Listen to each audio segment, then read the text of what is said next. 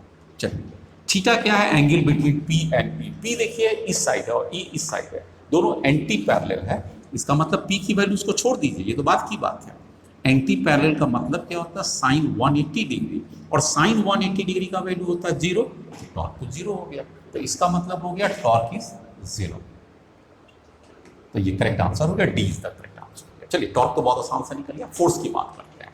अब फोर्स किधर लगेगा ये तय कीजिए, इन मैग्नीट्यूड एंड डायरेक्शन। आप ही लोग शेयर कीजिए, जब तक आपको मैं मिटाता हूँ आप शेयर कीजिए, दिमाग लगाइए, फोर्स किधर लगेगा।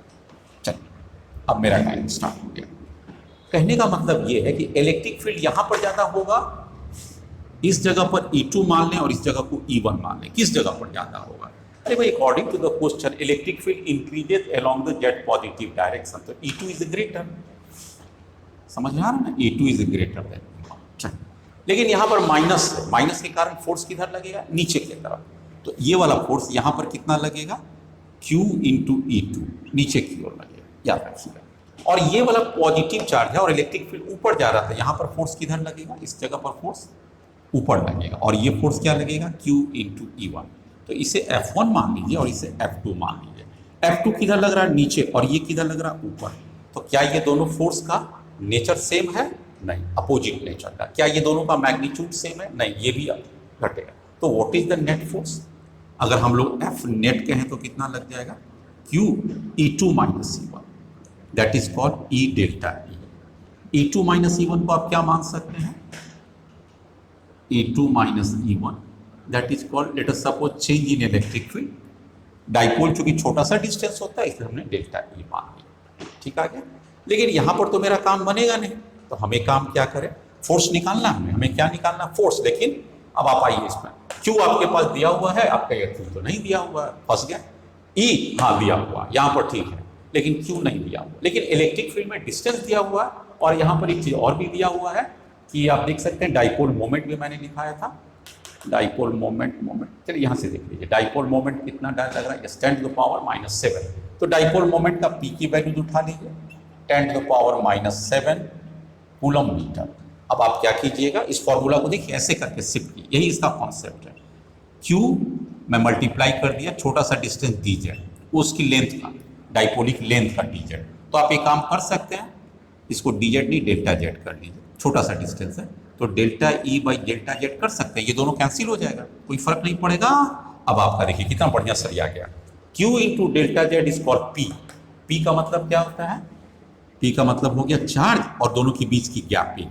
तो Q डेल्टा जेड ये डायरेक्ट वैल्यू है 10⁻⁷। Okay, now what is the delta E by delta Z? 10⁻⁴। बस हो गया आपके पास। आप देख सकते हैं डेल्टा 10⁻⁵ यहाँ पर थोड़ा सा मैं आ जाता हूँ, 10⁻⁵ F नेट के जगह पर आपके पास। ठीक हो गया। तो नेट की वैल्यूज कितना आ जाएगा? एक मिनट, हाँ थोड़ा सा मैं इसमें मिस्टेक कर दिया था डाटा लिखने में। यहाँ पर 10⁻+5 है, एट द रेट ऑफ 10⁻+5 है, मैंने माइनस दिया तो इसको भी प्लस कर दीजिए। अब आइए, अब आपका आंसर क्या हो जाएगा? -7 और 5 है, तो 10 की वैल्यूज कितना आ गया? -2, ऑफकोर्स न्यूटन आ जाएगा। और ये किस साइड लगेगा बच्चे लोग? देखिए आप ही बताइए किस साइड लगेगा। आप देखिए ना यहाँ पर F2 is greater than F1, और F2 नीचे की ओर लग रहा है। क्यों नीचे लगेगा? निगेटिव साइन और इलेक्ट्रिक फील्ड ऊपर जा रहा है, इसका मतलब है फोर्स नीचे की ओर लगेगा। इसका मतलब है ये जाएगा किस साइड? एलोंग, फोर्स का डायरेक्शन है एलोंग जेड निगेटिव डायरेक्शन। ये भी उसमें देना आपको पड़ेगा, क्योंकि जब भी फोर्स पूछता है तो मैग्नीट्यूड एंड डायरेक्शन दोनों होगा। तो इसका आंसर क्या आ जाएगा? ये हो जाएगा। और ये किस दिशा में लगेगा? Z negative. इसमें ऑप्शन नहीं दिए थे, लेकिन ये भी हो सकता था। यस माय डियर स्टूडेंट्स, अब आपके सामने एक बार और भी सामने क्वेश्चन है बोर्ड के ऊपर, और ये जो पूछा गया CBSE 2009 में पूछा गया क्वेश्चन है। जाहिर बात है कि इस तरह के एग्जाम में कभी भी इस तरह के क्वेश्चन पूछा जा सकता है, जो ऑलरेडी आ चुका है। तो 2 point charges -Q and +Q are located at the points 0, 0 and -A, x0, y0 और z है -A, एंड 0, 0 प्लस है। तो आपके पास एक बार फिर बनता है उसी फिगर को बनाना, विजन स्पष्ट होना चाहिए। विजन का मतलब पिक्टोग्राफिकल एकदम स्पष्ट होना चाहिए, और विजन स्पष्ट तो रीजन स्पष्ट तो प्रॉब्लम स्पष्ट हो गया, तीनों स्पष्ट हो गया। तो यहाँ पर आपका ये जेड डायरेक्शन है। Obviously this is called Z positive direction and this is the minus Z direction. ये डायरेक्शन कौन सा हो जाएगा, एक्स हो जाएगा, और ये कौन सा हो जाएगा, वाई, ये अकॉर्डिंग टू फिगर। और ये जो हमारे पास डायरेक्शन है 0 0 0 कोऑर्डिनेट हो जाए, ओरिजिन हो जाए। अब यहाँ के पास से कहता है तो 2 पॉइंट चार्जेस में माइनस क्यू जो है वो कहाँ पर है, निगेटिव है, यहाँ पर। This is the minus Q charge हो गया, और ये कोऑर्डिनेट कितना है, 0 0 0 0 माइनस ए, माइनस तो होना ही है, तभी तो माइनस नीचे दिया हुआ है। एंड प्लस क्यू चार्ज है, ऊपर में आ जाइए, प्लस क्यू चार्ज है 0 0 ए, मतलब 0 0 प्लस ए है, मतलब जेड एक्सिस पर ये डिस्टेंस ए है और माइनस जेड पर माइनस ए है। How much work is done, work कितना होगा in moving a test charge from minus, okay 7 0 0 to minus, मतलब आप एक यहाँ पर है, वो कौन सा पॉइंट है, क्यू। इस क्यू की कोऑर्डिनेट कितना है, आप फिगर देख सकते हैं 7 0 0, और कहता है -3 0 0, मतलब यहाँ पर आ गया। This point has a coordinate -3 0 0। इस पॉइंट का नाम क्या दिया हुआ, दिस इज ए पी, ये पॉइंट दिया हुआ है। तो आपने क्या किया, इस चार्ज को यहाँ से यहाँ तक, किस चार्ज को लाना है, a test charge. Test charge का वैल्यू नहीं दिया हुआ है, let us suppose test charge is Q naught, और क्यू नॉट को कहाँ से कहाँ लाना आप देख सकते हैं। इसमें हमने एक्स एक्सिस पर क्यों लिया, क्योंकि जो पहला लेटर होता है वो किस चीज के लिए होता है, एक्स के लिए, दूसरा क्या होता है, वाई के लिए, और तीसरा जेड के लिए। तो एक्स ही का वैल्यू दिया और दोनों जीरो है। उसी तरह से यहाँ पर भी एक्स का दिया और दोनों जीरो है, तो एक्स एक्सिस पर मूव कर रहा है। आइए आपको वर्क डन निकालना है। वर्क डन निकालने के लिए यहाँ माइनस क्यू है और ये पर प्लस क्यू है, और ये क्यू से पी तक आया। अब आप गेस कीजिए कि मैंने आपको इलेक्ट्रिक पोटेंशियल एनर्जी में वर्क डन पढ़ाया था।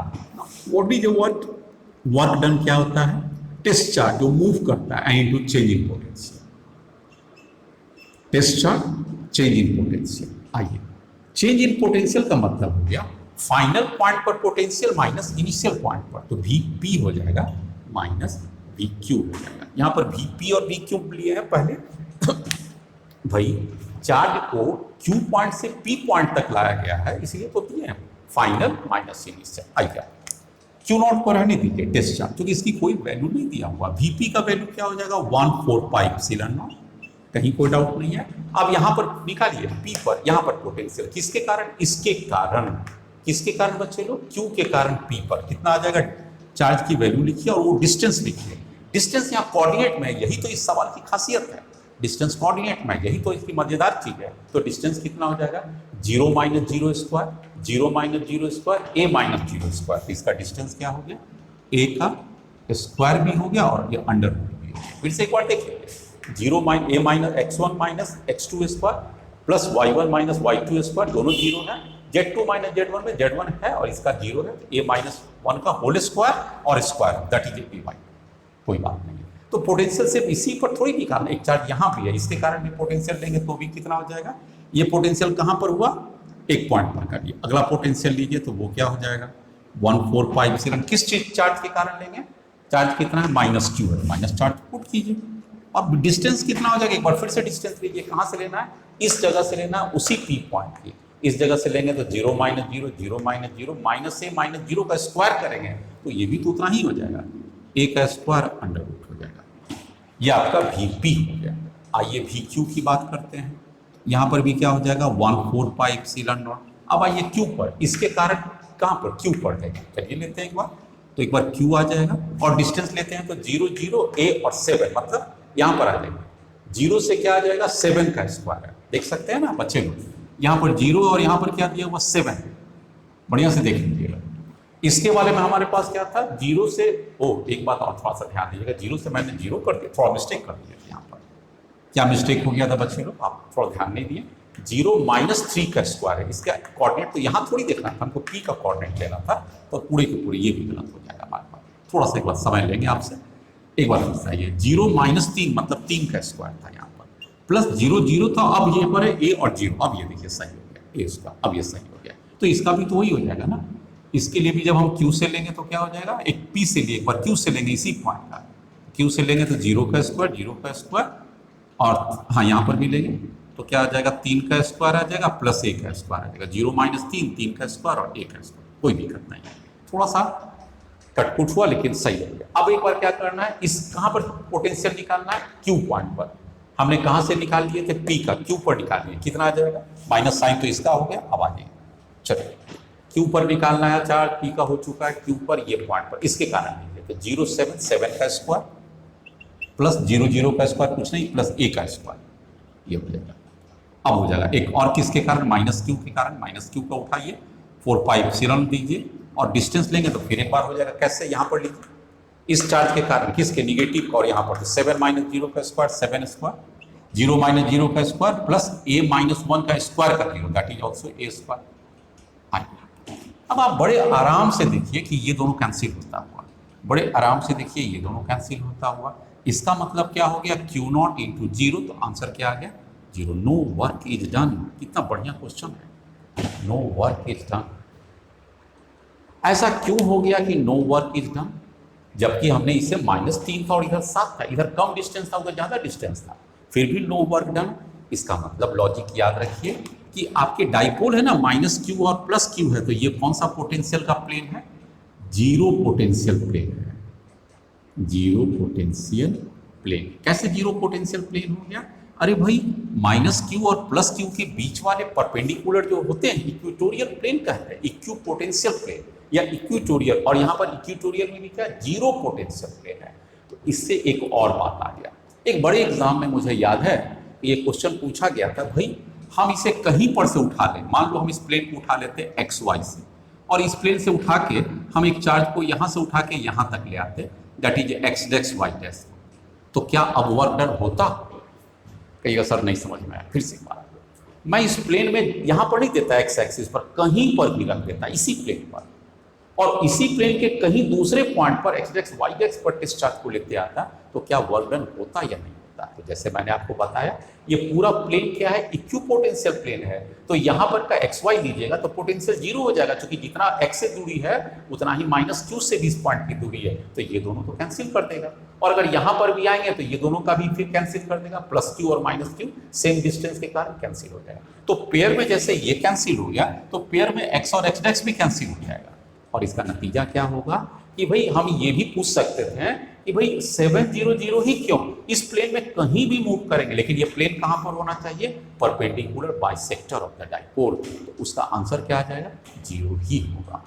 ये बहुत बड़ा कॉन्सेप्ट है, इसे लाइटली नहीं लीजिए, है ना, हमने देखा है एग्जाम, इसलिए मैं आपके साथ शेयर करता हूँ, रुक के शेयर कर रहा हूँ। नेक्स्ट, यस, एक बार मैं फिर आप लोगों को सीबीएसई की प्रॉब्लम से रूबरू कराता हूँ।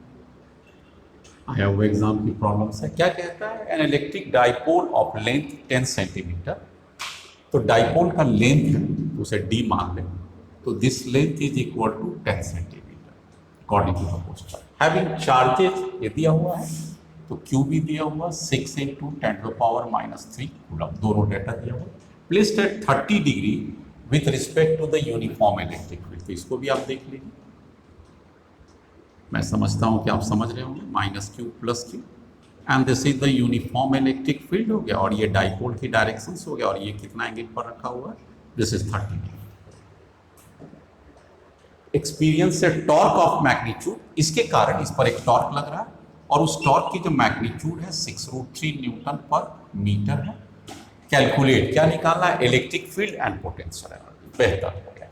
तो सबसे पहले Q और D दिया हुआ है, तो डाइपोल मोमेंट निकाल लीजिए ना, what is the dipole moment का मैग्नीट्यूड क्या हो जाएगा, चार्ज और सेपरेशन डिस्टेंस, 2D भी कभी पुट किए हैं तो उस समय फुल लेंथ लेते थे, अभी मैंने इसकी डिस्टेंस को कितना ले लिया, यहाँ से यहाँ तक का D ले लिया, सेंटर से सेंटर का नहीं, पूरे फुल डिस्टेंस का, तो Q × D हो गया। Q की वैल्यूज को उठा लीजिए, दैट इज 6 × 10⁻³ और D की वैल्यूज को उठा लीजिए, 10 सेंटीमीटर है तो मीटर में 0.1 हो जाएगा, तो that is equal to 6 × 10⁻⁴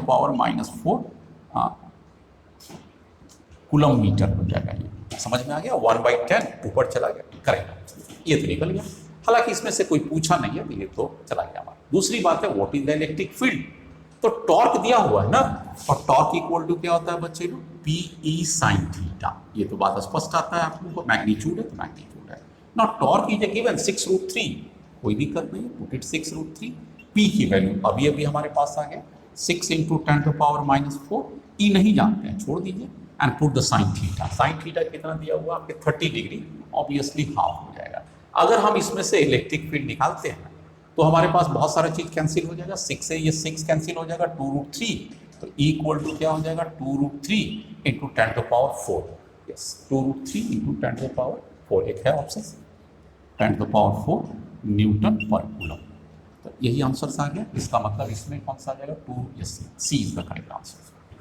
next आ गया इसका पोटेंशियल एनर्जी है। कौन सी पोटेंशियल एनर्जी और कैसे पोटेंशियल एनर्जी निकालते हैं, तो दूसरे टर्म पर आइए। पोटेंशियल एनर्जी आपको मैंने डिराइव किया था, this potential energy equal to minus PE cos theta for any given angle.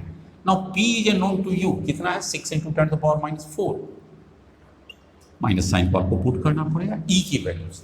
E की वैल्यूज आपने निकाला 2√3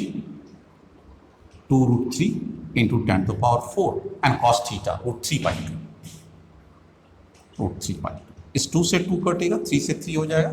इसकी वैल्यूज को जब आप अगर पुट करते हैं तो इसके पास निश्चित रूप में आ जाएगा 3, 4 से 4 ये कटेगा, 6 3 या 18 with negative sign, minus 18 joule. तो इसमें आंसर कौन सा होगा माइनस 18 जूल। तो इस तरह से आपने कॉन्फिडेंटली बनाया कि हाँ ये माइनस 18 जूल होगा। नेक्स्ट क्वेश्चन, आसान सा क्वेश्चन था। नेक्स्ट क्वेश्चन, चलिए मैं आपको इस प्रॉब्लम को शेयर करता हूँ। कहता है इस नया प्रॉब्लम में कि what is the work done in rotating a dipole from position of the most stable equilibrium। तो ये अंडरलाइन करना पड़ेगा, from the position of the most stable equilibrium to the position of most unstable equilibrium position, given dipole moment is P and uniform electric field E। चलिए figure पर आ जाएगा। यहाँ पर ये यूनिफॉर्म इलेक्ट्रिक फील्ड E है and this is the dipole moment का direction P। हो गया। दूसरे केस में मैंने इसको किया कि अब डाइपोल को देखिए, यहाँ पर इसे ट्विस्ट कर दिया है तो ये प्लस क्यू आ गया है और ये माइनस क्यू आ गया। मतलब डाइपोल को ट्विस्ट कर दिया गया है कितने एंगल से, डाइपोलिक का डायरेक्शन अब ये हो चुका है P और ये इलेक्ट्रिक फील्ड अभी भी ये है। ये केस 1 और ये केस 2, ठीक हो गया। बीच का ये गैप है, यहाँ से उससे कोई मतलब नहीं, ये एक सेट है, ये एक सेट। अब आपका देखिए कि ये कौन सा पोजीशन आता है, मोस्ट स्टेबल पोजीशन है। ये वाला जो पोजीशन है कौन सा कहलाता है, मोस्ट स्टेबल इक्विलिब्रियम पोजीशन। यहां पर ये खूब बढ़िया से अपने से बैलेंस रहेगा, ये भी इक्विलिब्रियम है लेकिन मोस्ट अनस्टेबल इक्विलिब्रियम पोजीशन, ठीक हो गया। तो इसमें पूछता है वर्क डन कितना होगा, वर्क डन का एक्सप्रेशंस कितना होता है, there is a formula for work done. क्या फॉर्मूला का आपके पास है, अगर हम लोग फॉर्मूला से निकालें तो there is a formula for work done, आपको याद होगा PE cos theta 1 minus cos theta 2, this is the work done. कहाँ से कहाँ तक, थीटा 1 से थीटा 2 तक रोटेट करने में कितना वर्क डन होगा, तो थीटा 1 से थीटा 2 तक, तो दैट इज यहाँ पर थीटा 1 था और ये थीटा 2। चलिए इसकी वैल्यूज पुट कीजिए, तो what is the work done, this PE हो जाएगा और यहाँ पर क्या हो जाएगा बच्चे लोग, cos थीटा 1 की जगह पर ये थीटा 1 यहाँ पर कितना एंगल बना रहा है, this theta 1 equal to 0 degree और ये थीटा 2 कितना बना रहा है, एंटी पैरेलल है ना, ये पोटेंशियल इधर है, डाइपोल का मोमेंट इधर और इलेक्ट्रिक फील्ड है, ऐसे एंगल को हम लोग 180 डिग्री कहते हैं। तो ये हो जाएगा 0 डिग्री हो जाएगा और ये माइनस cos 180 डिग्री हो जाएगा। इसका आंसर क्या हो जाएगा बेटी, PE हो जाएगा ये 1 और माइनस 1, आंसर तो खत्म हो गया, 2PE that is your answer. तो what is the work done in rotating a dipole in a uniform electric field, कभी भी वर्क डन करना पड़ेगा तो यही तो इक्वेशन आएगा। चलिए मैं एक और देता हूँ, अगर इसको यहाँ से 90 डिग्री पर घुमाना रहता तो कितना वर्क डन करना पड़ता, इनिशियल थीटा 1 0 देते हैं और थीटा 2 की जगह पर 90 देते हैं, तो P cos थीटा भी नेगेटिव, यहाँ आपके पास वर्क डन आ जाता है, पॉजिटिव ही आता। अब आपको ये बताइए कि वर्क डन ये पॉजिटिव आया या नेगेटिव, आप कहिएगा तो सर ये तो पॉजिटिव है, बिल्कुल आएगा। देखिए कैसे भाई, जब डाइपोल ऐसे है और हाथ हटा लेने पर भी ऐसे रहता और आपको इसको इधर घुमाना है तो आप क्या कीजिएगा, आप ताकत लगाइएगा कि छोड़ देने पर अपने आप चला जाएगा, ताकत लगाइएगा ना, ताकत लगाने को ही तो कहते हैं वर्क डन पॉजिटिव। आप हाथ हटा लीजिए और पुनः उसी जगह पर आ जाए तो that is a negative work done. आपको कुछ नहीं करना पड़ेगा और वो खुद ब खुद डिस्प्लेस हो जाएगा। चलिए, ये क्वेश्चन भी बन गया। हम इसी में एक सब क्वेश्चन भी दें, जरा सा इसको भी बताइए तो आपके सामने ये भी इंटरेस्टिंग क्वेश्चन हो जाएगा। इसी का क्वेश्चन नंबर 2 दे दीजिए। What is work done in rotating, ध्यान से देखिए, फ्रॉम 90 डिग्री टू 0 डिग्री। जब इस क्वेश्चन पर क्या आपकी जवाब है? भाई करना कुछ नहीं है, बार बार क्या एक ही चीज को पता है। वर्क डन को आप इक्वेशन लिखिए, पीई आप जरूर लिखिएगा यहाँ पर cos of theta 1 minus cos of theta 2। Theta 1 पहला पोजीशन है और थीटा 2 बाद वाला है, तो पी को रहने दीजिए। कॉस थीटा 1 कितना है? वो 90 डिग्री पर पुट कीजिए ना, यहाँ पर 90 डिग्री, सॉरी कॉस के साथ 90 पुट करेंगे। और माइनस कॉस थीटा 2 कहाँ पर आ गया? वो 0 पर आ गया, इक्विलिब्रियम मोस्ट स्टेबल पोजीशन पर आ गया। इसका वैल्यू क्या आ जाएगा? पीई कॉस 90 0 और ये 1। आंसर क्या आ गया? Minus P. आप कहिएगा ये माइनस कैसे आ गया? तो होना ही था। क्यों होना था? अरे भाई इसको आपने ऐसे डाइपोल को रखा था, ऐसे हाथ हटा दीजिएगा तो ये अपने आप आ गया था। जो काम अपने आप होगा तो निगेटिव वर्क डन है। कैसे?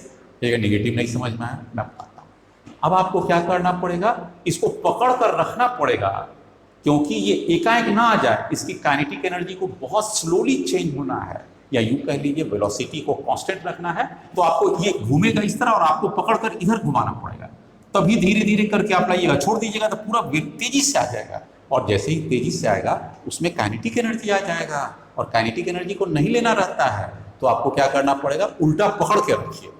ये तो लेनी का देनी पड़ गया ना, आपको इसको आने नहीं दे रहे हैं, बल्कि आप इसको धीरे धीरे उल्टा पकड़ के रखे हुए हैं। तो आप एक तरह से वर्क कर रहे हैं। कैसे? डिस्प्लेसमेंट क्लॉकवाइज हो रहा है और आप फोर्स किधर लगा रहे हैं? Anti clockwise. तो that is the reason for work done to be negative. ये चीज हम बताते हैं जनरली वर्क पावर और एनर्जी चैप्टर में, लेकिन जब जहां पर है कॉन्सेप्ट में अगर कोई उतार चढ़ाव आएगा तो मैं तो बताऊंगा ही, इसलिए मैंने बता दिया कि वर्क डन नेगेटिव कहां पर आएगा। Next, yes, there is a question before you.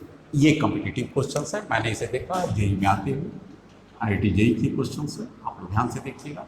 What is the potential energy of a charge? ये चार्ज हो गया एंड चार्ज की वैल्यूज दिया हुआ, yes this is the charge, plus Q and an electric dipole as shown in figure. तो ये कौन सा फिगर दिया हुआ? This is the electric dipole. Electric dipole का ये है। तो चार्ज से इलेक्ट्रिक डाइपोल की दूरी कितना दिया हुआ? इसके सेंटर से देखिए ए दिया हुआ, और डाइपोल का डायरेक्शन किधर है? इस साइड। समझ में आ गया? आपको क्या पूछ रहा है? व्हाट इज द एनर्जी पूछ रहा है, as shown what is the potential energy. तो ये पूरे के पूरे शब्द क्या निकला हुआ? U इक्वल टू, इसमें से कोई एक चूज करना है। चलिए मैं आते हैं। सबसे पहले बच्चे लोग उस चार्ज के लिए वहां पर का फील्ड कितना हो जाएगा? अगर ए डिस्टेंस पढ़ लें, I. What is the field? कहां पर? डाइपोल पर, एट डाइपोल। डाइपोल के कारण नहीं, एट डाइपोल। किसके कारण? By plus Q charge. तो दिस इज वेरी सिंपल। कौन सा इसमें दिक्कत है? 1/4 पाई एप्सिलॉन नॉट, ये खुद की चार्ज क्यू और डिस्टेंस ए इसका। Equation 1। Now what is the potential energy? कहां पर पूछ रहा है? इसके कारण। तो आपको एक चीज पता होगा ना, पोटेंशियल एनर्जी का क्या फॉर्मूला होता है डाइपोल के लिए?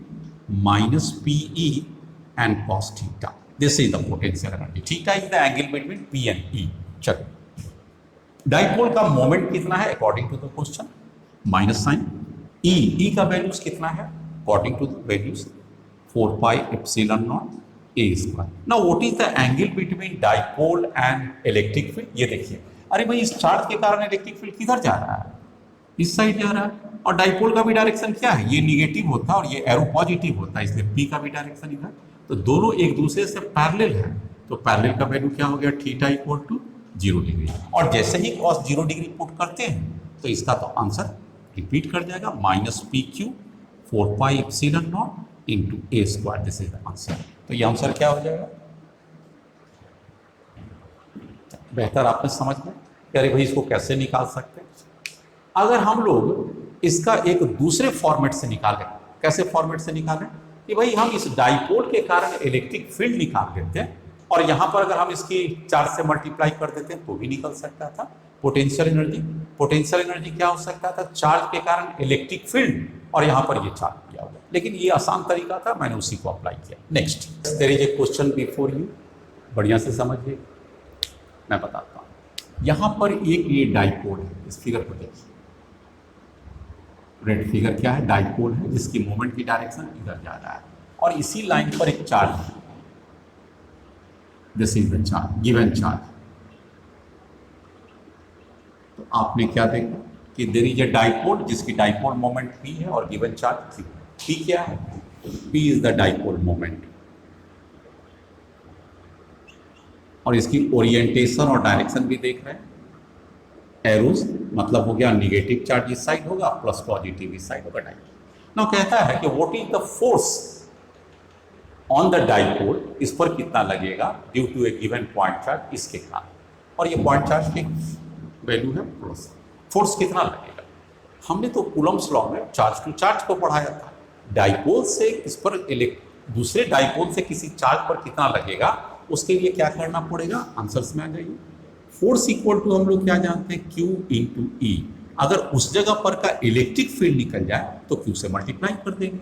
Now what is the electric field due to given dipole, क्या होता था, ये मैंने पढ़ाया था, 2p 4πε0 इंटू RQ। यहाँ पर R नहीं है, a डिस्टेंस है, तो उसके कारण हो जाएगा a। अब फोर्स कितना हो जाएगा, उस Q चार्ज कितना है Q, और वो जो इलेक्ट्रिक फील्ड हो गया 2p 4πε0 इंटू Q। मैं समझता हूँ कि आप आसानी से समझ गए होंगे, 2p 4πε0 into, this is the correct answer. बेहतर, कोई डाउट इसमें नहीं होना चाहिए, मैं समझता हूँ कहीं डाउट की कोई जगह ही नहीं है। Next question, yes there is a very important question, ये एडवांस से दिया गया है। कहता है two dipoles are parallel to each other. मैं एक फिगर बनाता हूँ, let us suppose this is a dipoles and this is the dipoles, they are parallel to each other with dipole moments p1 and p2, दोनों का dipole respectively, and separated by a distance x।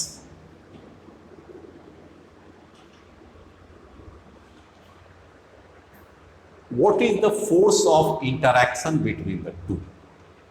Force of interaction between the two. इस तरह के case को जब भी solve करना रहेगा तो मैं आपको बता दूं, चूंकि इलेक्ट्रिक फील्ड इसमें इन्वॉल्व है, तो फोर्स का परिभाषा क्या होता है ऐसे केस में जब भी निकालना रहेगा, डायरेक्ट तो नहीं निकलेगा, तो negative of the change of potential energy of the system with respect to the separation, ये कौन सा है, x, तो दैट इज द फोर्स। तो ये आप याद रखिएगा, वेरी इंपॉर्टेंट फॉर्मूला मैं आपके सामने दे रहा हूँ कि force is equal to negative of the rate of a change of potential energy with respect to the position, separation distance है। मतलब आपको क्या करना पड़ेगा, पोटेंशियल एनर्जी निकालना पड़ेगा। चलिए हम पोटेंशियल एनर्जी के लिए तैयारी करते हैं, कैसे करेंगे। तो सपोज कीजिए हम इस पॉइंट पर ले लेते हैं, छोटा सा डिस्टेंस पर, इस पॉइंट पर, इसके कारण इलेक्ट्रिक फील्ड इधर किधर होगा, ये तो एक्सिस पर नहीं ना है, परपेंडिकुलर डिस्टेंस पर आ गया, इसके कारण इलेक्ट्रिक फील्ड किधर लगेगा, ये तो आपको पढ़ाया गया है ना, कि आप समझ सकते हैं इलेक्ट्रिक फील्ड किधर लगेगा। अगर ये इस साइड जा रहा है और ये इस साइड जा रहा है, हम इस पॉइंट पर लेते हैं क्योंकि दोनों पर हमारा है ना, तो इसके कारण इलेक्ट्रिक फील्ड किधर चला जाएगा। अगर हम लोग इस पॉइंट पर लेते हैं और पूरे जोन में इलेक्ट्रिक फील्ड किधर चला जाएगा, तो आपके पास हो गया ना, एक्सियल पोजीशंस पर आ जाएंगे और इस डिस्टेंस पर आ जाएंगे। यहाँ पर इलेक्ट्रिक फील्ड का डायरेक्शन किधर होगा, अगर आप लेते हैं तो आपको पता होगा ना, परपेंडिकुलर बाइसेक्टर, यहाँ पर आ जाइए, आपको मैं थोड़ा समझा दूँ तो ये कंफ्यूजन में नहीं बन सकता है। अगर ये P का डायरेक्शन है बच्चे और यहाँ पर इलेक्ट्रिक फील्ड लेना है, तो ये कौन सा डायरेक्शन हो गया, परपेंडिकुलर बाइसेक्टर हो गया ना, तो ये एंगल कितना हो गया, 90 डिग्री, और ये बाइसेक्ट करते हैं तो यहाँ पर इलेक्ट्रिक फील्ड किधर चला जाएगा, आप ध्यान से देखिए, what is the direction of electric field, this is the electric field, ये इलेक्ट्रिक फील्ड स्पष्ट है ना, this is the direction of electric field. क्यों, क्योंकि किसी भी डाइपोल के लिए बाइसेक्टर पर हो जाता है perpendicular, opposite to the applied potential. ये अगर हमारा इधर डाइपोल है तो उसके अपोजिट है, ये पीछे क्लास है, तो यहाँ पर आपका इलेक्ट्रिक फील्ड किधर आ जाएगा, इस पॉइंट को निकाल सकते हैं। And this is the what is the electric field due to the given point, equal to हमने पढ़ाया था P 4πε0 इंटू डिस्टेंस का square, that is x cube, और वो भी P कौन सा होगा, 2p इलेक्ट्रिक फील्ड। अच्छा, परपेंडिकुलर बाइसेक्टर में केवल P लेते हैं, ये P1 है क्या, P1 के कारण, तो इसके कारण यहाँ पर इलेक्ट्रिक फील्ड निकालें। क्या किए, यहाँ पर इलेक्ट्रिक फील्ड, इसको बीचों बीच निकालें और इसकी डायरेक्शन क्या, कोई डाउट तो मेरे ख्याल से नहीं है। नहीं। ना what is the potential energy, what is the potential energy क्या हमने पढ़ाया था आपको, कहाँ पर, P2 के लिए, पोटेंशियल एनर्जी सिस्टम P2 के लिए। तो P2 के लिए अब इसका आ जाइए सिस्टम्स में कितना हो जाएगा, सिस्टम्स का ही ले लीजिए। तो यहाँ पर का इलेक्ट्रिक फील्ड कितना है, नीचे है। वैसे फॉर्मूला क्या होता था, P cos थीटा। बेहतर पोटेंशियल एनर्जी P के जगह पर किसका लीजिएगा, P2 है माइनस P2। E का वैल्यू यहाँ पर दिया हुआ है P1 4 pi epsilon naught X cube, इसे उठा ली। What is the cos theta, अरे भाई इधर P2 और नीचे E है, दोनों के बीच का एंगल 180 डिग्री, कॉस 180 पुट कर देंगे यहाँ पर, और 180 डिग्री इक्वल टू -1 हो जाएगा। तो ये आंसर क्या आ गया, P1 P2 4 pi epsilon not and this is the x cube, this is the potential energy. तो पोटेंशियल एनर्जी इस सिस्टम का कितना है, ऑफकोर्स सिस्टम क्या किया हमने, इसके कारण यहाँ फील्ड निकाल लिए, और फील्ड निकल गया और इसका हमारा डाइपोल मोमेंट दिया हुआ है। This is the equation. P2 क्यों आ गया, क्योंकि इसके लिए लिया, तो P2 है, E इसके लिए निकाले हैं।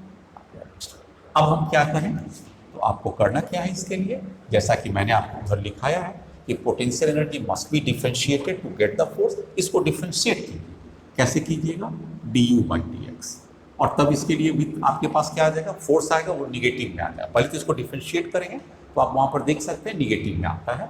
तो फोर्स इक्वल टू क्या हो जाएगा, यहाँ से ले लीजिए माइनस du, ये माइनस साइन के साथ है, माइनस साइन दे लीजिए, u के जगह पर इसे पूरा उठा लीजिए। क्या क्या पुट कीजिएगा भाई, P1 P2 4 pi epsilon not into x cube, यहाँ तक P उठा लिया। इसको डिफरेंशिएट करना है किससे, dx से। तो जो कांस्टेंट है बाहर उठा लीजिए। क्या क्या कांस्टेंट है, P1 P2 4 pi epsilon naught, x तो है नहीं, चूंकि एक्स से करना तो एक्स की पावर क्या हो जाएगा -3 और d/dx हो जाएगा। इसे करते हैं, आइए minus P1 this is P2 4 pi epsilon not, ठीक है ना, और एक्स क्यूब का करेंगे तो कितना हो जाएगा -3 into x to the power -4। इसमें तो कोई शक नहीं है, माइनस माइनस प्लस हो गया, P1 हो गया, P2 हो गया, 3b हो गया, 4 पाई एप्सिलॉन b हो गया, और नीचे x का power 4। This is the force. अब आप ऑप्शंस में मिलाइए तो कौन सा आता है, options B is the correct, 3p1 p2 4 pi epsilon and x। लेकिन ये कौन सा फोर्स है, पॉजिटिव या negative, if the force is positive it would be repulsive. याद रखिएगा हमेशा किसी भी जगह पर, पूरे फिजिक्स में फोर्स अगर पॉजिटिव है तो रिपल्सिव है, अगर निगेटिव है तो अट्रैक्टिव है। तो रिपल्सिव एक दूसरे को क्या करेगा, दूर करने की कोशिश करेगा। और कितना फोर्स लगेगा, ये फोर्स लगेगा, अच्छी तरह से देखिए। और इसका जैसा कि दूर करने की कोशिश है, वो उसको उधर ठेलेगा और ये इसको इधर ठेलेगा। तो that is the nature. Clear cut idea. Next, yes there is a question. क्या कहता है क्वेश्चन में, two dipoles are parallel and along the same line. ये देखिएगा, this is the dipole number 1 P1 and this is the dipole number 2 P2. These two dipoles are along the same line as in given, parallel and along the same line. तो parallel भी है और along the same line भी है। P1 पीछे और P2 आगे है, and the separation distance between them from center to center x। तो कहता है कि उसकी पोटेंशियल एनर्जी सिस्टम की कितनी होगी और उसकी फोर्स बिटवीन देम क्या लगेगा, इस पर आते हैं। चलिए पहले पोटेंशियल एनर्जी। अब पोटेंशियल एनर्जी निकालना है तो आप क्या कीजिएगा बच्चे लोग, एक के कारण फील्ड निकालिए और दूसरा डाइपोल खुद दिया हुआ है, मल्टीप्लाई कर देंगे विथ नेगेटिव साइन, हमारा वैल्यू आ जाएगा। तो हमारे पास पोटेंशियल एनर्जी निकालने का फॉर्मूला क्या होता है, -PE and this is the cos theta. तो अब P इसका किधर जा रहा है, मान लीजिए इसका P ले लीजिए, ये P जा रहा है, इसके कारण इलेक्ट्रिक फील्ड निकालिए। तो हमारा लक्ष्य क्या होगा, find electric field due to given P, due to given P1। तो इसके कारण फील्ड हो जाएगा, तो यहाँ पर क्या फील्ड हो जाएगा वो निकाल लीजिए, और फिर फील्ड और P2 का यहाँ पर वैल्यू पुट कर देंगे। तो लॉजिक क्लियर हो गया। इसके कारण फील्ड, और फील्ड कौन सा, हमको एक्सियल, उसी का ना एक्सिस पर जाना था, हमको उसकी एक्सियल पोजीशन पर चाहिए। तो what is the field, field कितना होगा ये हम आपको पढ़ा चुके हैं, 1/4 पाई एप्सिलॉन नॉट। एक्सियल पोजीशन पर लेना है 2, यहाँ पर P1 के कारण लेना है P1, और डिस्टेंस का क्यूब लेना रहता है, स्क्वायर नहीं लेना रहता डाइपोल में, क्यूब। तो इसका मतलब पोटेंशियल एनर्जी इस पॉइंट पर कितना आ जाएगा? वेरी सिंपल, क्या फॉर्मूला ऊपर में फॉर्मूला P, किसका P? P2 का। तो ये P2 नेगेटिव साइन तो रहेगा, E ये जो निकाले हैं, तो that is 2P1 4 pi epsilon not and that is x2। तो दैट इज द आंसर। इससे आंसर से क्या आ जाएगा? Minus sign P1 P2 2, yes this is the correct answer. आपके पास आंसर आ गया पोटेंशियल एनर्जी। बहुत आसान से, मतलब मैंने क्या किया, एक के कारण इलेक्ट्रिक फील्ड निकालते हैं और दूसरा का डाइपोल मोमेंट है और दोनों का डायरेक्शन किधर हो जाएगा? ये तुम्हारा इलेक्ट्रिक फील्ड के डायरेक्शन एक्सिस हो गया और ये डाइपोलिक मोमेंट का हो गया। दोनों आपस में क्या है? Theta equal to 0। तो cos 0 को पुट कर देंगे, cos 0 पुट करेंगे तो यहाँ कितना आ जाएगा? ऑब्वियसली 1 आता। तो ये आंसर तो वहां से मैच कर गया। नेक्स्ट, फोर्स कितना लगता है? मैंने आपको बताया ना अभी, फोर्स के लिए क्या हो जाएगा? Minus differentiation of a U with respect to x. Minus sign को रहने दीजिए, डिफरेंशियल को उठा दीजिए, पोटेंशियल को पूरा के पूरा लिखिए। माइनस क्या क्या हो जाएगा? 2P1 P2, yes correct, 4 pi epsilon, ये भी correct, and this is the x3। अब इसको डिफरेंशिएट करना है, बहुत आसान सी बात है, ये कौन सी टफ काम है? किससे? विथ रिस्पेक्ट टू x से। तो ये माइनस माइनस प्लस कर दीजिए, कोई दिक्कत नहीं है। जो कांस्टेंट है उसे बाहर का रास्ता दिखाइए, बिल्कुल सही है, 4 पाई एप्सिलॉन नॉट। अब क्या है? x का पावर -3 है, ऊपर उठाइए और इसे डिफरेंशिएट कीजिए। ये वैल्यूज क्या आ जाएगा? -2 P1 P2 4 pi epsilon not, और x3 को करेंगे तो क्या हो जाएगा बच्चे लोग? -3 इंटू एक्स का पावर -3 -1 एक्स का पावर 4। ये आ गया। यहाँ पर माइनस हमारे पास नहीं होगा, ये प्लस होगा। ये इसका -3 है जो मैंने यहाँ पर लिखा। अब इसको मल्टीप्लाई, इसे 2 से 2 काट दीजिए, 2 से 2 काट दिया। अब क्या बच गया?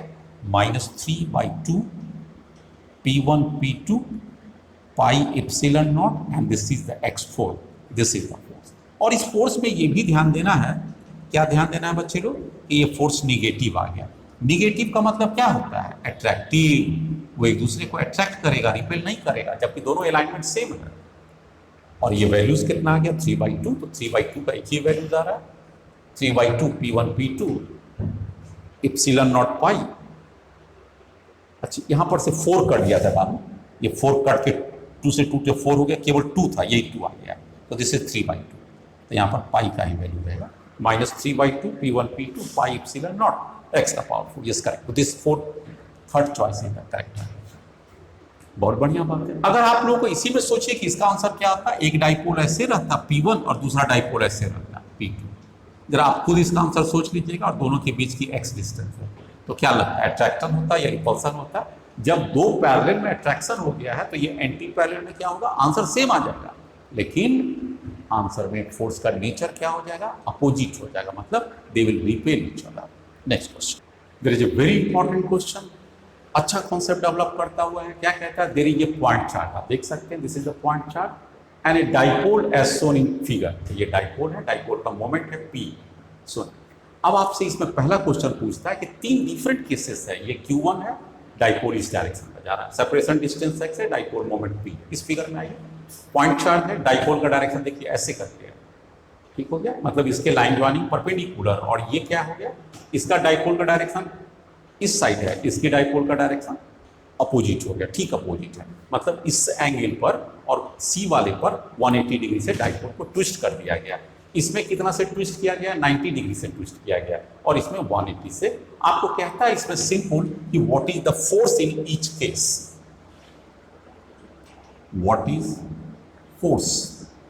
इंटरैक्शन फोर्स है, पॉजिटिव निगेटिव आप बताएं इन ऑल 3 केसेस। चलिए, बारी आपकी शुरू होती है। पहला वाला तो हमने ऑलरेडी आपको बता चुका था, पिछली प्रॉब्लम बताए थे उसमें तो यही क्वेश्चन था ना। कैसा क्वेश्चन था भाई? अरे भाई यहाँ से इलेक्ट्रिक फील्ड निकाल लो, डाइपोल है उसमें हम सीधे पुट कर देंगे फोर्स निकालने के लिए। फोर्स का क्या फॉर्मूला होता? हमें अगर फोर्स निकालना है तो क्या करें? इसके कारण इलेक्ट्रिक फील्ड यहाँ पर निकाल लें और इस इलेक्ट्रिक फील्ड के कारण फोर्स निकाल लेंगे। Yes, what is the direction of electric field? यहाँ पर किधर जा रहा होगा आपको इस पर देख सकते हैं, यहाँ से इसका डायरेक्शन इलेक्ट्रिक फील्ड इस लाइन पर इधर जा रहा है, आप इसको नोट कर लीजिए। यहाँ पर इधर इलेक्ट्रिक फील्ड का, किसके कारण? डाइपोल के कारण। तो डाइपोल के कारण इलेक्ट्रिक फील्ड क्या हो सकता है? आप लिख सकते हैं ना, किसी भी दिए गए डाइपोल के कारण इलेक्ट्रिक फील्ड कितना होता है? आइए, electric field due to dipole क्या करेंगे? आपके पास एक सिंपल फॉर्मूला है, क्या फॉर्मूला है? 1/4 एप्सिलॉन नॉट। याद कीजिए क्या दिए थे आपने, 2p और x का क्यूब। तो यहाँ पर का इलेक्ट्रिक फील्ड आपको मिल गया। जैसे जैसे जाता जाएगा, अब ये पॉजिटिव है, यहाँ पर देखिए ये पॉजिटिव, और इलेक्ट्रिक फील्ड किधर से आ रहा है, इस साइड से आ रहा है। आप देखिए इस साइड से आ रहा है इलेक्ट्रिक फील्ड है, तो इसको किधर पुश करेगा, पूरा के पूरा इलेक्ट्रिक फील्ड इधर जा रहा है। तो यहाँ पर ये पॉजिटिव चार्ज है और इलेक्ट्रिक फील्ड पूरा इस साइड है, तो इसको पुशिंग किस साइड हो जाएगा, इलेक्ट्रिक फील्ड इसको आगे की ओर पुश करते हैं। ठीक है, पास आ गया। चलिए अब हम इसको जरा सा देखते हैं क्या आता है। जब आप इलेक्ट्रिक डाइपोल निकाल लिए तो यहाँ पर फोर्स कितना आ जाएगा, फोर्स इक्वल टू खुद चार्ज और इलेक्ट्रिक फील्ड। खुद चार्ज कितना है Q और इलेक्ट्रिक फील्ड है 2p 4 epsilon not an x Q. Positive है इसलिए रिपल्सन हो जाएगा। दूसरा तरीका क्या हो सकता था बच्चे लोग, एक और तरीका, ये मेथड 1 आ गया। एक और मेथड से भी मैं चर्चा कर सकता हूँ पोटेंशियल एनर्जी के कारण। कैसे, अरे भाई इसके कारण यहाँ फील्ड निकाल, ठीक है ना, तो वो फील्ड कितना हो जाएगा, मेथड 2। इसके पॉइंट चार्ज के कारण फील्ड निकाल लीजिए, कितना हो गया बच्चे लोग 1/4 एप्सिलॉन नॉट। इसकी वैल्यू हो जाएगा p और डिस्टेंस, इसका वैल्यू हो गया q और डिस्टेंस का square that is x square. Electric field, अब इलेक्ट्रिक फील्ड मिल गया, पोटेंशियल डाइपोल मिल गया, तो पोटेंशियल एनर्जी क्या पढ़ाए हैं, -p cos थीटा पढ़ाए ना।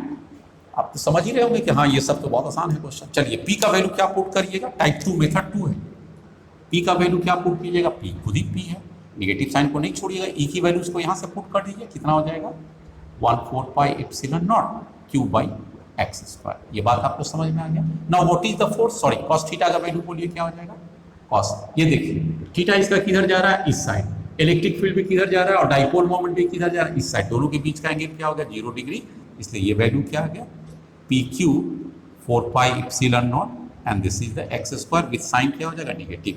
मन में कोई डाउट, किसी के मन में कोई डाउट नहीं, पोटेंशियल एनर्जी निकल गया। लेकिन हम तो फोर्स ना पूछे बच्चे लोग, तो फोर्स क्या होता था, force equal to minus del U by del x, minus sign को छोड़ दीजिए। अब आइए कांस्टेंट के लिए PQ 4 एप्सिलॉन का बाहर का रास्ता दिखाइए, PQ 4 एप्सिलॉन नॉट का बाहर का रास्ता दिखाइए। माइनस साइन है तो माइनस साइन तो देंगे ही, माइनस माइनस प्लस हो जाएगा। आ गया हमारे पास, अब ये एक्स स्क्वायर ऊपर चला जाएगा, तो डिफरेंशियल किसका हो जाएगा, x square with respect to dx हो जाएगा। आ गया, वहाँ x क्या हो जाएगा निगेटिव हो जाएगा क्योंकि आपने ऊपर ले गया। अब आपके पास क्या आ जाएगा PQ 4 एप्सिलॉन नॉट, इसको 2 से मल्टीप्लाई करेंगे तो -2 हो जाएगा, और ये क्या हो जाएगा 1/x³ हो जाएगा -2। इसका मतलब क्या हो गया 2PQ 4 epsilon not into 1/x³ with negative sign. तो बस इसमें भी वही आया था, पहले वाले में भी क्या आया था 2PQ 4 एप्सिलॉन x³। केवल यहाँ पर ये ध्यान देंगे कि निगेटिव नहीं आ रहा था, यहाँ पर भी क्या हो जाएगा, इसको अपनी ओर खींचेगा। कैसे खींचेगा, इलेक्ट्रिक फील्ड इधर से आ रहा है, देखिएगा ध्यान से, इलेक्ट्रिक फील्ड ये आ रहा है और ये पॉजिटिव चार्ज है, बोलिए इसको किधर करेगा, इलेक्ट्रिक फील्ड है ना इधर, पूरा लाइन थ्रू सेम जा रहा है, तो इसको भी उस साइड पुश करता। इसका मतलब ये क्या आ जाता, ये निगेटिव आ जाता, सॉरी ये निगेटिव है, यहाँ पर भी निगेटिव आता, ये भी निगेटिव और ये भी निगेटिव। इसका मतलब फोर्स का नेचर क्या हो जाएगा, अट्रैक्टिव। तो पहला वाला का फोर्स भी आ गया, कैसा नेचर हो गया, अट्रैक्टिव हो गया, और अट्रैक्टिव के साथ साथ मैग्नीट्यूड की वैल्यू आ गया, कोई डाउट नहीं। नेक्स्ट, जो नेक्स्ट पार्ट भी इसका कहता है वो केस अगर बी के लिए आ जाए, थोड़ा सा ट्रिकी है। अब आप क्या कीजिएगा, करना क्या, कुछ नहीं करना है। अरे भाई इस डाइपोल के कारण यहाँ पर इलेक्ट्रिक फील्ड निकाल लीजिए, बी प्रॉब्लम मैं आपको सॉल्व कर रहा हूँ। कैसे, उसके लिए देखिए ये आपका डाइपोल है बी, ये डाइपोल, और इसके परपेंडिकुलर बाइसेक्टर यहाँ पर, बोलिए यहाँ पर पी, और वो चार्ज क्या है Q। अरे भाई ये P और ये x डिस्टेंस पर है, तो इसका इलेक्ट्रिक फील्ड क्या होगा, एंटी पैरेलल। मैंने पढ़ाया था ना इक्वेटोरियल पोजीशन पर एंटी पैरेलल, और वो वैल्यू क्या आता है इक्वेटोरियल पोजीशन पर P 4 एप्सिलॉन नॉट और डिस्टेंस का Q, यही पढ़े थे। तो यहाँ पर फोर्स कितना आ जाएगा, फोर्स आ जाएगा Q इंटू E, Q का value QP 4 epsilon not and that is x³। समझ में आ गया, E की वैल्यूज को यहाँ से उठा लिए, QP 4 एप्सिलॉन नॉट और x³। और ये फोर्स का डायरेक्शन किधर होगा, किधर होगा, किधर, बहुत सिंपल, ये फोर्स इधर लग रहा है तो ये किधर लगेगा। अगर हम पूछे बच्चे लोग, ये भी पूछ लें कि इस चार्ज के कारण डाइपोल पर फोर्स किधर लगेगा, भाई ये जब इस साइड लग रहा है तो डाइपोल किधर जाएगा, इक्वल एंड अपोजिट फोर्स लगता है, न्यूटन थर्ड लॉ।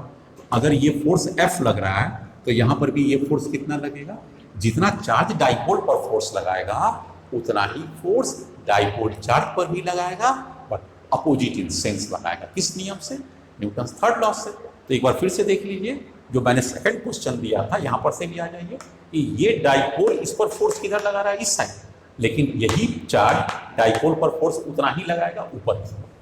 तो ये इसका सेकंड, यही फोर्स लगेगा। अब आगे थर्ड क्वेश्चन और लास्ट है इसका थर्ड क्वेश्चन, और आज का लास्ट भी मैं कह सकता हूं क्योंकि मैंने काफी कुछ कवर कर दिया। अब आप आइए इसके ऊपर, क्या क्वेश्चन से बचे लोग, यहाँ पर आइए इसके बेहतर ढंग से। ये पॉइंट चार्ज है अकॉर्डिंग टू द क्वेश्चन, और डाइपोल का डायरेक्शन देखिए, ये डाइपोल है और यहाँ तक की इसकी डिस्टेंस दिया हुआ है। कहता है कि आप हमें फोर्स बताइए, फोर्स कितना लगेगा, ये डाइपोल का मोमेंट कितना है P, और फोर्स बताइए आपके पास। डाइपोल का डायरेक्शन देखिए, बढ़िया से देखिए।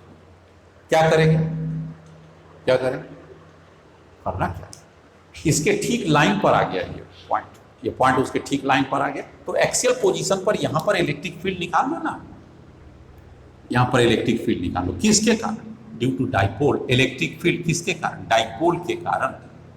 ड्यू टू डाइपोल क्या होता है फॉर्मूला, वो तो आपको याद रखना पड़ेगा, 2p 4πε0 डिस्टेंस का क्यूब इलेक्ट्रिक फील्ड। अब ये इलेक्ट्रिक फील्ड किधर जा रहा है, इस साइड जा रहा है, तो इसको क्या करेगा, ठेल देगा इस साइड। ठेल देगा मतलब क्या होगा, पुल कर देगा इस साइड, पुल कर देगा मतलब रिपल्सन हो जाएगा, अट्रैक्शन थोड़ी होगा। इलेक्ट्रिक फील्ड ये और पॉजिटिव चार्ज है, this is the electric field, तो इस पर फोर्स भी इधर ही लगेगा। अब फोर्स कितना होता है, चलो भैया बता दो फोर्स कितना लगता है। अरे फोर्स क्या, Q इंटू ई। Q कितना है, Q और E कितना है, 2p 4πε0 x3।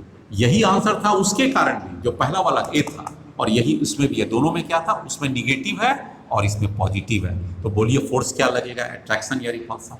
बोलना क्या है, पॉजिटिव आने का मतलब ये रिपल्सन। लेकिन मैग्नीट्यूड दोनों का सेम था, फर्स्ट और सी में, ए और सी का आंसर सेम है, except nature of the force is different, magnitude still remains same. इस तरह से अगर हम ये कहें कि क्या मैंने डाइपोल्स के बारे में पूरा एनालिसिस कर लिया, क्या सभी दृष्टिकोण से कर लिया, बोर्ड के लिए किया, बोर्ड के लिए डेरिवेशंस किया, तो ये जो मैंने 3 वीडियोस में डाइपोल्स के बारे में पूरा एनालिसिस किया वो काफ़ी था, और पूरी तरह से संतुष्ट होकर आप एग्जाम देने जाएंगे। ठीक बात हो गया। नेक्स्ट क्लास के अब हम आगे मिलते हैं आपके लिए, उस विशेष क्लास में मैं आपको आगे की ओर ले जाऊंगा और उसमें आपको बेहतरीन ढंग से इलेक्ट्रोस्टैटिक्स के नेक्स्ट पोर्शन को बताऊंगा। तब तक के लिए आप इसे रिवाइज कीजिए और अगले के लिए तैयारी करिए। अगला वीडियो जो मैं दूंगा इसके लिए भी आपको बता दूँ कि मेरे लिए हो जाएगा electric flux and the Gauss law, very important and crucial. लेकिन आप हमेशा याद रखिएगा कि आप बहुत सारे सवाल की चर्चा मत कीजिए। इतना ज़्यादा थ्योरी पढ़ते पढ़ते तो लोगों का अच्छा खासा कॉन्सेप्ट डेवलप हो जाता है। बहुत लोग कहता है, हमारे पास भी आते हैं कि सर फलानी इंस्टीट्यूट ने एक पूरा सीट्स करा दिया, उसमें 100 प्रॉब्लम्स हो गया। अरे भाई 100 प्रॉब्लम्स को करके आप संभाल कहाँ रहे हो, आपका कॉन्सेप्ट कहाँ डेवलप कर रहा है। हमने कम प्रॉब्लम्स किया, हमने 10 ही 20 प्रॉब्लम्स किया एक चैप्टर्स पर, एक टॉपिक्स का भी, लेकिन उसकी ईच एंड एवरी पॉइंट्स को कवर करा दिया आपके लिए। इसलिए हमेशा याद रखिएगा, have the better concept and better applications of visualisations and analytical power. इन दोनों से ही IIT JEE में आप अच्छे रैंक ला सकते हैं, मेडिकल में टॉप कर सकते हैं, ना कि आप ढेर सारे प्रॉब्लम बना लीजिए और आपका कॉन्सेप्ट गायब।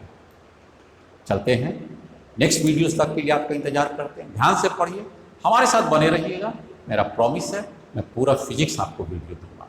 इतना आसान नहीं है, लेकिन मैं अपनी पूरी ताकत लगा दूंगा इसे कंप्लीट करने के लिए, ताकि आप फिजिक्स के लिए कहीं इधर उधर जाने की ज़रूरत नहीं है, जहाँ हैं वहीं से। Thank you very much for watching the video.